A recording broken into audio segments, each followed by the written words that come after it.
asiyizuba sisonga kuba abantu bakaThixo uKristu Yesu uthi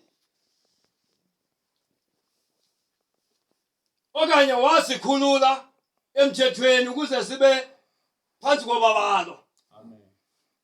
Umthetho uyamyeka umuntu aheletje ayenze yonke loo nto leyo ayenzayo, kodwa izawuthi yakuba erheqezile nangento nje arheqezayo umthetho umyekile. Izawuthi nxa seyigqibile umthetho uvele uthi hayi makabulawe urheqezile. Umthetho awukwazi ukuba umkhalime umuntu ngeli xesha kanye ecinga le nto, kodwa ubabalo likaThixo lulo olusiqeqeshayo abantu bakaThixo uba sikuncame kungahloneli Thixo. Konke ukungahloneli Thixo nje sikuncame, ithi ngeli xesha kanye usayisafika nengcinga ubabalo lifike ke ngoku lukhalime. Maybe nathi inkosi.